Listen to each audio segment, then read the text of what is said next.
ہم نے پڑھا ہے جی 20واں پارہ، اور 20ویں پارہ بھی بڑا دلچسپ ہے۔ اللہ کو موسیٰ علیہ السلام سے بہت محبت ہے، ایسا معلوم ہوتا ہے۔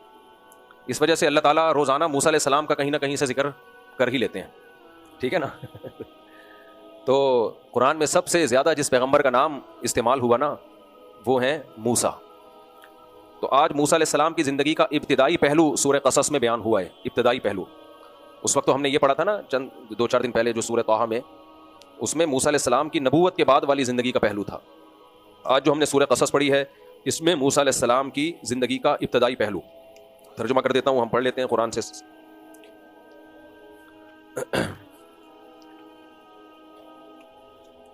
19واں کھول کے بڑھا وہ، ہاں، فرمایا نتلو علیک من نبأ موسیٰ وفرعون بالحق لقوم یؤمنون، آؤ ہم تمہیں سناتے ہیں موسیٰ اور فرعون کا واقعہ حق کے ساتھ ان لوگوں کے لیے جو ہماری باتوں پہ یقین کرتے ہیں۔ اچھا، یہ واقعات صرف قرآن میں نہیں ہے، یہ تو یہود و نصارہ میں تو مشہور ہیں، یہ اس کو کہتے ہیں خبر متواتر۔ تواتر کے ساتھ جب کوئی خبر چلی آتی ہے نا، اس کا انکار کرنا ممکن نہیں ہوتا۔ تو یہ انسانی عقل اس کو نہیں تسلیم کرتی کہ یہ خبر غلط ہو سکتی ہے، کیونکہ دنیا میں سب سے زیادہ جو مذاہب ہیں، عیسائیت، اسلام اور یہودیت، یہ تینوں مذہب، جبکہ ان کی آپس میں دشمنیاں بھی ہیں، لیکن یہ ان واقعات پہ متفق ہیں کہ ہاں جی ایسا ہوا تھا، باپ دادا سے بھی نقل کرتے چلے آ رہے ہیں۔ کیونکہ ایسے یہ واقعے چھوٹی نوعیت کے نہیں ہوتے کہ 4 آدمیوں کو پتا ہو اور کوئی مورخ اپنی کتاب میں ایک دفعہ کا ذکر ہے کہہ کے لکھ رہا ہو۔ ایسے بڑے بڑے واقعات سینہ بسینہ چلتے ہیں، تو ان کو جھوٹا نہیں قرار دیا جا سکتا۔ ان کو کوئی جھوٹا قرار دیتا ہے تو وہ خود جھوٹا بن جاتا ہے۔ ورلڈ ٹریڈ سینٹر تباہ ہوا، یہ کوئی ایسا نہیں کہ 4 آدمی بیان کریں گے، قائد اعظم نے پاکستان بنایا، کوئی کہ قائد اعظم کی کوئی شخصیت ہی نہیں تھے، تو بھائی سینہ بسینہ یہ چیزیں چلی آ رہی ہیں۔ انڈیا پاکستان پہلے ایک تھے، کوئی کہ نہیں یہ تاریخی حقیقت نہیں ہے، پاکستان 500 سال پہلے وجود میں آیا۔ تو ایسی کتنی رپورٹ کوئی پیش کرے گا نا، اس کی رپورٹ اٹھا کے بکری کو کھلا دی جائے گی، بھائی بس کر، اس کو یہ کہا جائے گا بس کر دے۔ اسی طرح یہ بھی ذہن میں رکھو، یہ جو انسان کا چاند پہ پہنچنا ہے نا، کچھ آج کل آ رہے ہیں اسکالرز کے چاند باندھ پہ نہیں گئے، ڈرامے بازی امریکہ کی، یہ بھی ایسا نہیں ہے، یہ بھی خبر متواتر ہے۔ جب امریکہ چاند پہ گیا تھا تو ساری دنیا نے دیکھا تھا، ساری دنیا نے اس کی تصدیق کی تھی، جاپان نے مانا اور رشیا، حالانکہ یہ سب ملک ایک دوسرے کے دشمن ہیں۔ تو اب ایسے چند بیوقوف اٹھتے ہیں جو اخباروں میں تحقیقات کے نام سے رسالے شائع کرتے ہیں، اور ہم جیسے بیوقوف لوگ ان کو دیکھ کے متاثر ہوتے ہیں، یار ریسرچ لایا ہے۔ تو ایسی جتنی بھی ریسرچز ہیں، جو ریسرچ ہوتی ہیں، وہ کس کو کھلا دیا کرو؟ بکری کو۔ ہمارے پاس بکری ہے تو مجھے لا کے دے دیا کرو، میں اس کو کھلا دوں گا، تھوڑا گھاس پھوس کا خرچہ بچ جائے گا۔ تو یہ متواتر خبریں ہوتی ہیں، اس میں انکار کرنا ممکن نہیں ہوتا۔ اتنا بڑے پیمانے پر اتنا خاندانی قسم کا جھوٹ، اور وہ بھی ایسی لوگوں کے سامنے جو آپ کے دشمن ہیں، یہ ممکن نہیں ہوتا۔ تو یہ آج کل مذہبی لوگوں میں یہ بیماری زیادہ آ گئی ہے، کیونکہ ان کی فیلڈ نہیں ہوتی، تو وہ جا کے پھر وہ کر رہے ہوتے ہیں، بھائی اس فلاں کا مضمون دیکھا، ایسا خاندانی، انہوں نے یہ ثابت کر دیا کہ ایسا نہیں ہے۔ تو ایسا نہیں ہے، متواتر خبر ہے یہ۔ جب کووڈ آیا تھا تو وہ بھی خبریں متواتر تھی، بھائی یہ بیماری ہے، پوری دنیا میں پھیل گئی ہے۔ بہت سے لوگ کہتے ہیں ہے ہی نہیں، جھوٹ بول رہے ہیں، ڈرامے کر رہے ہیں، بس کر دو بھائی، 2-4 آدمی جھوٹ بول سکتے ہیں۔ تو تواتر کے ساتھ جو خبر مشاہدے پر مبنی ہو، وہ نہیں جھوٹی ہو سکتی۔ تو یہ میں اس لیے اتنی ڈیٹیل بتا رہا ہوں کہ آج کل کے جو ایتھیسٹ آئے نا، دیسی ایتھیسٹ، انہوں نے ان واقعاتی کا انکار کر دیا، بس ایسے ہی ہے۔ تو پھینکنے پر گورنمنٹ کی طرف سے کوئی پابندی نہیں ہے۔ مجھے یاد ہے 2-4 سال پہلے ایک ملحد نے کہا کہ عیسیٰ ابن مریم نام کا کوئی شخص دنیا میں آیا ہی نہیں ہے، یہ سب فرضی ہے۔ تو میں نے اس پہ ایک بیان ریکارڈ کروایا تھا کہ یہ جو اس نے دعویٰ کیا ہے کہ عیسیٰ ابن مریم نام کا کوئی شخص دنیا میں آیا ہی نہیں ہے، یہ 2020 یا 21 میں دعویٰ کیا ہے اس نے، اور خود بول بھی رہا ہے کہ 2021 ہے آج۔ اور 2021 کا مطلب کیا ہے؟ حضرت عیسیٰ کے دنیا سے گئے ہوئے 2000 سال گزر چکے۔ یعنی یہ اتنا آتھینٹک ہے ان کا وجود کہ ان کے ناموں پہ تاریخیں چل رہی ہیں، سال چل رہے ہیں۔ لوگوں نے اتنے بڑا واقعات ہوتا ہے تو اس کو پہلی یونٹ اور پہلی اکائی فرض کیا جاتا ہے۔ پوری دنیا اس پہ اتنا بڑا واقعہ ہوا تھا کہ پوری عیسائیت نے اس پہ یہ ایسے ہی جیسے ہم کہیں 1446 ہجری ہے نا، تو کیا مطلب ہے 1446 ہجری کا؟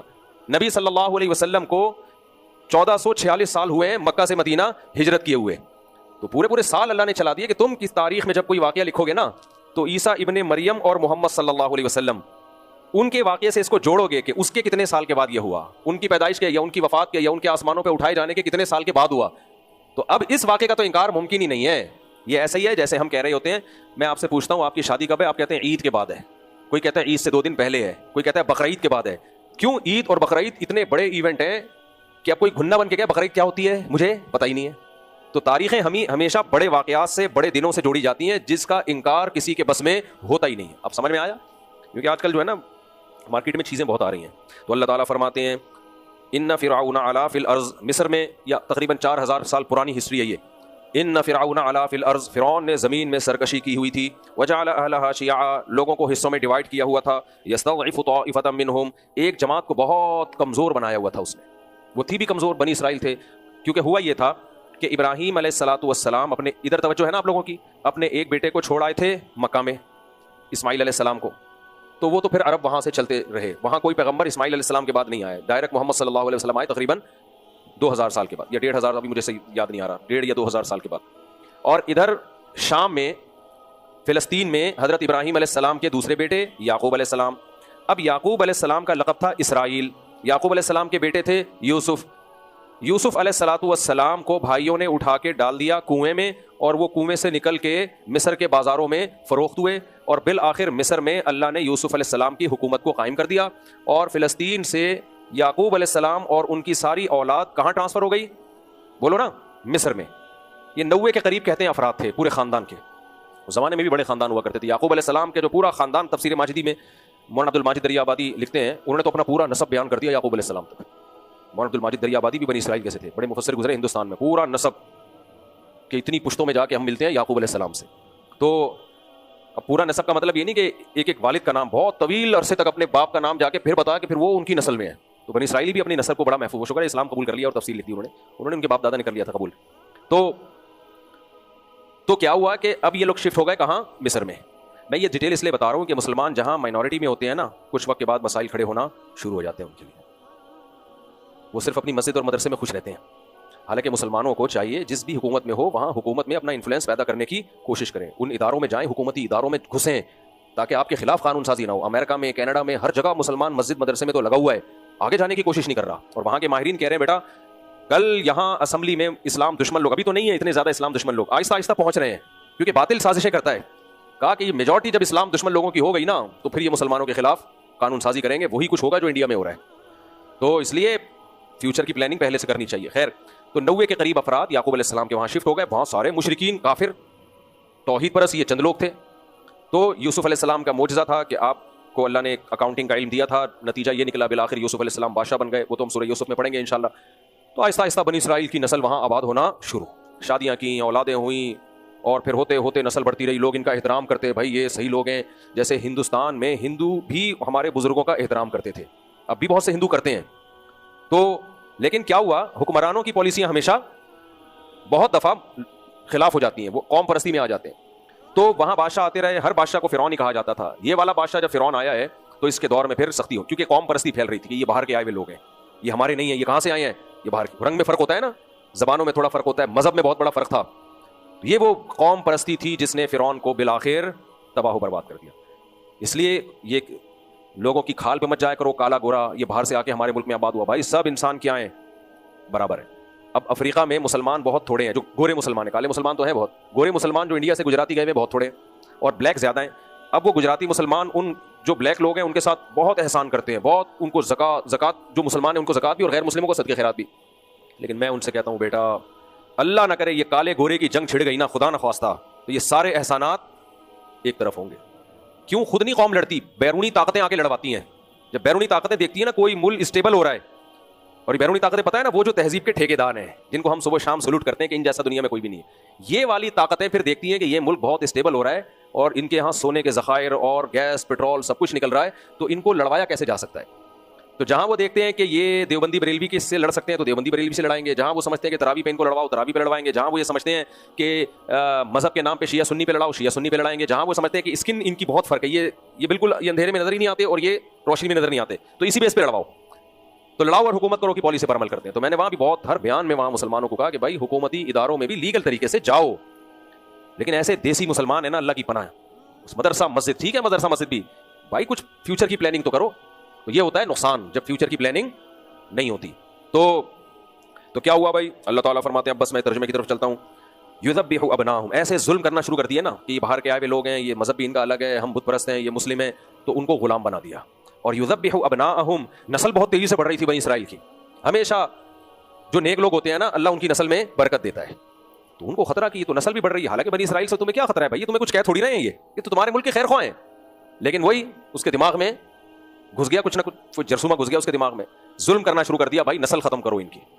اب اس زمانے میں فیملی پلاننگ کے طریقے ایجاد ہوئے نہیں تھے, اگر ایجاد ہو جاتے نا تو فرعون نسل بھی ختم کر دیتا بنی اسرائیل کی, اور بدنام بھی نہ ہوتا, بلکہ ایوارڈ ملتا ہر تقریب میں اس کو کہ ماشاءاللہ اس نے غربت اور مہنگائی کے خاتمے کے لیے گروتھ ریشو کو گرا دیا ہے. یہ ہوتی ہے ایک اسٹیبل گورنمنٹ اور اس کے ایسے حکمران, ماشاءاللہ سلوٹ, وہ ایسے کرتے جیسے کہ اب ہو رہا ہے.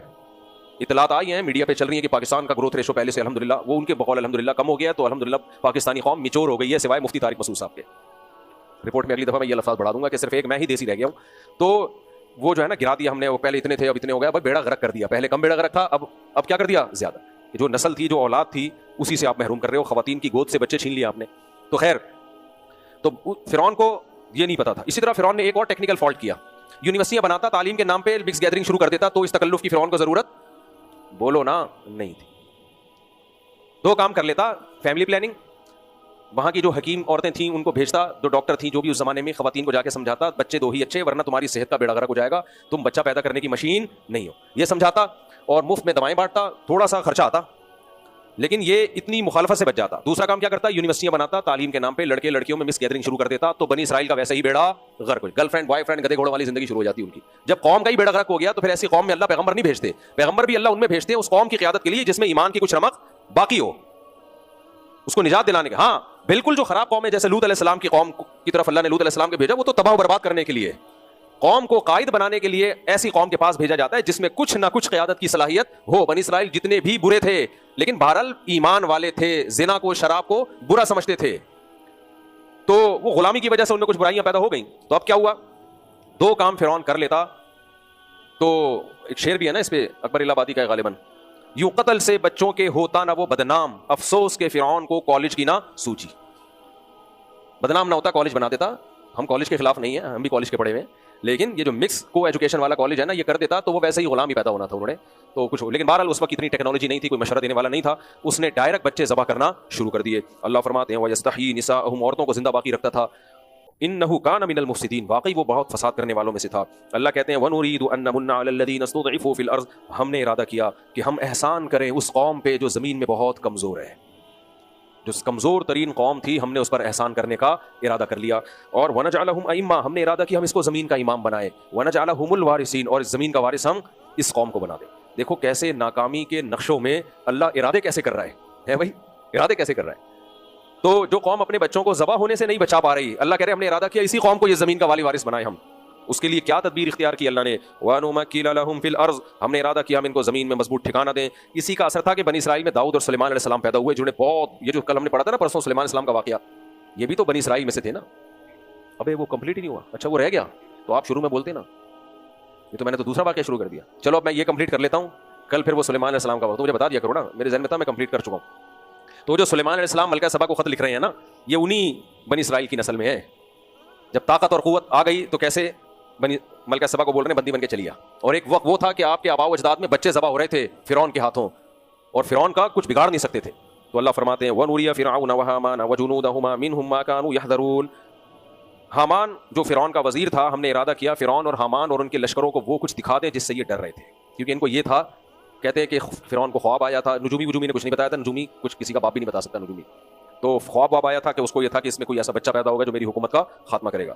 تو اللہ فرماتے ہیں وَأَوْحَيْنَا إِلَىٰ أُمِّ مُوسَىٰ, جب موسیٰ علیہ السلام کی ولادت ہوئی تو ہم نے موسیٰ کے ماں کو وحی کی, ان ارضعیہ, کہ اس بچے کو تو دودھ پلاتی رہے. فَإِذَا خِفْتِ عَلَيْهِ, جب تجھے ڈر ہونا کہ فرعونیوں کو پتہ چل گیا اور وہ آ کے بچہ لے کے ذبح کر دیں گے, فَأَلْقِيهِ فِي الْيَمِّ, تو اس بچے کو دریا کی موجوں کے حوالے کر دے. وَلَا تَخَافِي وَلَا تَحْزَنِي, دوسرے مقام پہ آتا ہے تابوت میں ڈال کے, اور اے موسیٰ کی ماں خوف مت کر اور غمزدہ مت ہو. اِنَّا رَادُّوهُ إِلَيْكِ, اس آیت میں ایسا وجد آتا ہے نا, جو انداز ہے اللہ کا, اِنَّا رَادُّوهُ إِلَيْكِ وَجَاعِلُوهُ مِنَ الْمُرْسَلِينَ, ہم اسے تیری گود میں لوٹا کے چھوڑیں گے اور ہم اسے پیغمبر بنا کے چھوڑیں گے. یہ نہیں کہا نردہ, ہم لوٹائیں گے, رادو اس میں فاعل ہے, یہ لوٹانے والے ہیں, یہ ہوگا.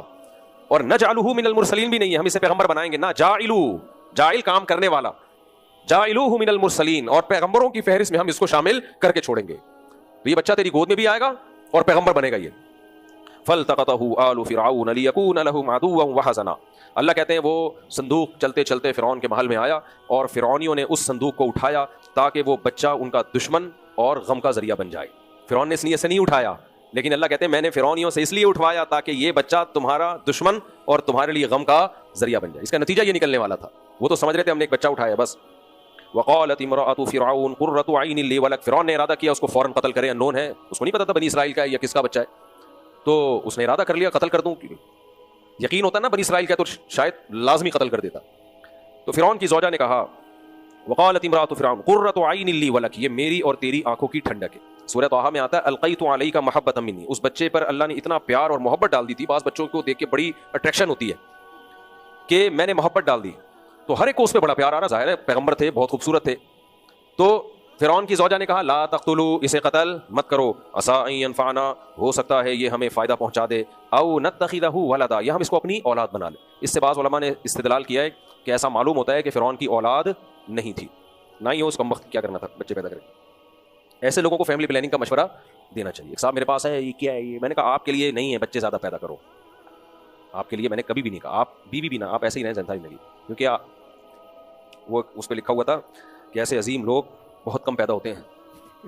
یوٹیوب پہ کمنٹس بھی بڑے عجیب ہوتے، کسی اسکالر کے بارے میں لکھا ہوا تھا کہ ایسے عظیم لوگ بہت کم پیدا ہوتے ہیں۔ میں نے کہا بہت تعریف ہے یار، کیونکہ مائیں اکثر ایسے بچے ضائع کرا دیتی ہیں پیدائش سے پہلے ہی، اس لیے بہت کم پیدا ہوتے ہیں، اللہ بچائے۔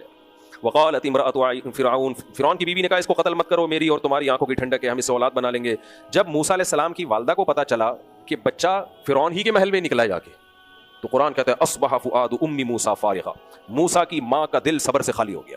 ماں کی جو ممتا ہوتی ہے نا، وہ جیسے ہوتا ہے نا بھائی جا کے میں چھین لوں، میرا بچہ ہے مجھے دو، اب یہ کام کرتی تو فرعون نے کیا کرنا تھا؟ فوراً قتل کرنا تھا، لیکن ماں جذباتی ہوتی ہے، وہ انجام نہیں دیکھتی۔ تو اللہ فرماتے ہیں ان کادت لتبدی بہ، قریب تھا کہ وہ جا کے بتا دیتی کہ یہ بچہ میرا ہے، لولا اربتنا علی قلبها، لیکن ہم نے موسیٰ کی ماں کے دل کو تھام لیا، صبر کی توفیق دی۔ اس سے بھی پتہ چلتا ہے کہ بہت دفعہ صبر کی توفیق کس کی طرف سے ملتی ہے؟ اللہ کی طرف سے۔ اس لیے اللہ سے شکر بھی مانگنا چاہیے، اور اگر کبھی کوئی مصیبت ہو تو صبر بھی۔ بعض دفعہ اللہ دلوں کو تھام لیتا ہے۔ فرمایا ہم نے اس کے دل کو تھام لیا، لتکون من المؤمنین، تاکہ وہ مومنین میں سے ہو جائے، کیونکہ ہم صبر کی توفیق دیں گے تو بچہ گود میں پہنچائیں گے تو اس کو یقین آئے گا اللہ اپنے وعدوں میں سچا ہے، ان کو یقین آئے گا۔ وقالت لاختہ قصیہ، قرآن کہتا ہے جب موسیٰ علیہ السلام کی ماں نے صندوق کو پانی میں ڈالا تو اسی وقت موسیٰ علیہ السلام کی بہن سے کہا قصیہ، اس صندوق کے پیچھے پیچھے چلو، دیکھتے ہوئے کہ کہاں جا رہی ہے۔ فبصرت بہ عن جنب، حضرت موسیٰ کی بہن بہت ذہین تھی، وہ ایسے قرآن کہہ رہا ہے کنارے آنکھوں سے دیکھ رہی تھی، ایسے گھور گھور کے صندوق نہیں دیکھ رہی تھی، کیونکہ گھور گھور کے صندوق کو دیکھتی تو لوگوں کو لگتا یہ ان کا کوئی ریلیشن ہے اس سے، تو ایسے دیکھتی بھی جا رہی تھی دور دور سے کہ یقین نہ آئے کسی کو کہ ان کا آپس میں کوئی رشتہ ہے۔ فرمایا فبصرت بہ عن جنب، وہ کنارے سے دیکھ رہی تھی، وہم لا یشعرون، لوگوں کو پتہ نہیں چلا کہ یہ دیکھ رہی ہیں، یعنی وہ تو اپنا ایسے جا رہی تھی جیسے میں کسی کام سے جا رہی ہوں۔ وحرمنا علیہ المراضع من قبل، اب جب فرعون نے ارادہ کر لیا، دیکھو کیسا فرعون بھی آ کے اپنی وائف کی بات کا انکار نہیں کر سکتا۔ اس لیے مجھے جو لوگ بولتے ہیں نا ہم یہ ہمارا اتنا روب ہے بیوی کے سامنے، تو کسی اور کے سامنے کہانیاں سنائے گا، کتنے بچے مار دیے، بیوی نے ایک دفعہ کہا لا تقتلوا، مت مارو، ٹھیک ہے ٹھیک ہے قبول ہے آپ کی آفر، خیر۔ قرآن کہتا ہے حرمنا علیہ المراضع من قبل، ہم نے دودھ ہی حرام کر دیا موسیٰ پہ، کسی عورت کی چھاتی سے دودھ نہیں پیتے وہ۔ فقالت هل ادلکم، اب ظاہر کراؤڈ جمع ہو گیا، خبر پھیل جاتی ہے نا، بھائی محل میں ایک بچہ آیا ہے بڑا خوبصورت ہے، کسی کا دودھ نہیں پی رہا، تو حضرت موسیٰ کی بہن بھی کسی بہانے سے اندر چلی گئی تو مشورہ دینے لگی هل ادلکم علی اہل بیت یکفلونہ لکم۔ میں وہ منظر سوچتا ہوں کیسی موسیٰ علیہ السلام کی بہن چھوٹی بچی حیادار ہوگی، اور کتنی اللہ نے اس کو، اور کتنی خوش قسمت، اس کے خواب میں بھی یہ اس کو نہیں کبھی سوچا ہوگا اس نے کہ میں یہ جو کچھ کر رہی ہوں آخری ایک کلام اللہ کا نازل ہوگا جس میں میرا تذکرہ ہوگا، میرا بھی ذکر ہوگا اس میں۔ تو اللہ فرماتے ہیں فقالت هل ادلکم علی اہل بیت یکفلونہ لکم، کیا میں تمہیں وہ گھر نہ بتاؤں جو اس کی کفالت کر لے، جو اس کو اچھی طریقے سے پال لے، یعنی اس کا دودھ پی لے گے۔ بعض دفعہ یہ ہوتا ہے نا کہ کچھ بچے کسی کا دودھ پیتے ہیں کسی کا نہیں پیتے، کچھ مائیں ایسی ہوتی ہیں جن کا دودھ سب بچے پی لیتے ہیں، اب تو وہ دودھ پلانے کا رواج ہی کم ہو گیا، پہلے یہ بہت ہوتا تھا۔ تو فرددناہ الی امہ کی تقر عینہا، قرآن کہتا ہے اس طرح سے ہم نے موسیٰ کو اس کی ماں کی گود میں پہنچا دیا، کی تقر عینہا، تاکہ موسیٰ کی ماں کی آنکھیں ٹھنڈی ہو جائیں۔ اس سے ہمیں یہ بھی پتہ چلتا ہے کہ عورت کی آنکھیں سب سے زیادہ ٹھنڈی اپنی گود میں بچہ اپنا بچے سے ہوتی ہیں، اور ہم نے عورت کی گود سے بچہ چھین لیا۔ آپ کہہ سکتے ہو کہ ہم نے یہ تھوڑی کہا بچے پیدا نہ کریں، ہم نے کہا دو پیدا کریں۔ بھائی جب وہ دو ہے نا تھوڑے دنوں میں وہ گود کے قابل نہیں رہیں گے، بڑے ہو جائیں گے۔ گود میں غفار بھائی کو دیکھ کے اس کی ماں کی آنکھیں اتنی ٹھنڈی نہیں ہوں گی، وہ تو پورا آدمی بن گیا ہے۔ گود کا بچہ ماں کی آنکھوں کو ٹھنڈا کرتا ہے۔ جمشید سمجھ میں آ رہی ہے بات؟ جمشید کو دیکھ کے نہیں ہوگا، وہ تو بڑا ہو گیا۔ عورت کی نیچر ہے اسے گود میں بچہ چاہیے، گود میں چاہیے بچہ، وہ اس پہ جو اس کی خوشیاں ہوتی ہیں نا وہ اس کا کوئی آلٹرنیٹ نہیں ہے۔ تو ایک بڑا ہو گیا تو چاہیے اسے گود میں، یہ اس کی فطرت ہے۔ تو قرآن کہہ رہا ہے کئی تقر عینہا، موسیٰ کی ماں اپنے بچے کو گود میں رکھے تاکہ اس کی آنکھیں ٹھنڈی ہو جائیں۔ ولا تحزن، اور اسے غم نہ ہو، ولتعلم، اور اسے یقین آ جائے، ان وعد اللہ حق، کہ اللہ کا وعدہ سچا ہے، ولکن اکثر الناس لا یعلمون، لیکن اکثر لوگ اس بات کو نہیں جانتے کہ اللہ اپنے وعدوں میں سچا ہوتا ہے، تبھی اللہ پہ توکل نہیں کرتے۔ ولما بلغ اشدہ، موسیٰ علیہ السلام فرعون کے محل میں پلنے لگے۔ اس میں حکمت کیا تھی کہ موسیٰ علیہ السلام کو اللہ نے فرعون کے محل میں رکھا؟ کیونکہ دعوت کس کے سامنے دینی تھی؟ فرعونیوں کے۔ انسان جس علاقے میں ہوتا ہے عام طور پر, یہ کوئی قاعدہ کلیہ نہیں ہے, لیکن عام طور پر ان کی مینٹیلٹی ہی سے واقف ہوتا ہے. اسے دوسری قوم میں بھیج دیا جائے تو اس کے لیے بات کرنا مشکل. تبھی میں کسی کنٹری میں جاتا ہوں تو میں لوگوں سے پہلے وہاں کے مقامی لوگوں سے پوچھتا ہوں ان کو بولنا کیا ہے, بات کیا کرنی ہے ان کے سامنے, میں کس سلسلے میں آیا ہوں, بولنا کیا ہے ان کو, کیا یہاں کے مسائل ہیں. تو وہی لب و لہجہ اور وہی مینٹیلٹی ضروری ہے جو آپ کسی علاقے میں ہوتے ہیں. اللہ نے موسیٰ علیہ السلام کو بھیجنا ہی فرعون کے پاس تھا نا, تو پلوایا بھی وہیں فرعون کے دربار میں. تو قرآن کہتا ہے وَلَمَّا بَلَغَ أَشُدَّهُ وَاسْتَوَىٰ آتَيْنَاهُ حُكْمًا وَعِلْمًا, جب بھرپور جوانی کو پہنچے ہم نے آپ کو علم بھی عطا فرمایا اور حکمت بھی, نبوت ابھی نہیں ملی. وَكَذَٰلِكَ نَجْزِي الْمُحْسِنِينَ وَدَخَلَ الْمَدِينَةَ عَلَىٰ حِينِ غَفْلَةٍ مِّنْ أَهْلِهَا.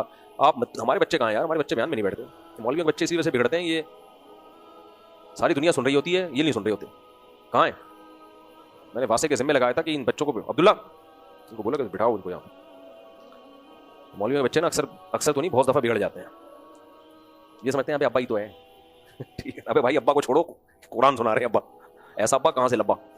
تو وہ باقی کہاں ہیں, ان کو بولو درس میں آ کے بیٹھو, کرکٹ کھیل رہے ہیں وہاں جا کے. تو اللہ فرماتے ہیں وَدَخَلَ الْمَدِينَةَ عَلَىٰ حِينِ غَفْلَةٍ مِّنْ أَهْلِهَا, مدینہ میں داخل ہوئے جب دوپہر کا وقت تھا, غفلت کا وقت. ہمیشہ سے نا دوپہر کے وقت میں قیلولے کا پوری دنیا میں رواج رہا ہے, یہ آ کے انگریزوں نے ختم کیا ہے. انگریز جس علاقے میں گیا ہے نا, صحت کی واٹ لگا کے آیا وہاں سے. پیزے برگر پہ ہمیں کس نے لگایا, انگریز نے. یہ ہمارے باپ داداؤں کی خوراک, ناشتہ کس نے انٹروڈیوس کروایا, انگریز نے. ہم تو وہ کھایا کرتے تھے. چائے پاپے کس نے ایجاد کی ہیں, انگریز نے. کافی, سگریٹ, سب کچھ انہی کا ہے. وہ کہتے ہیں کافی کسی مسلمان کی ایجاد کی, اگر تھی بھی تھی اس نے پھیلائی نہیں تھی سوسائٹی میں, ایجاد کر کے انگریزوں کی کڑیاں پکڑا دی تھی اس نے کہ تم پیا کرو اس.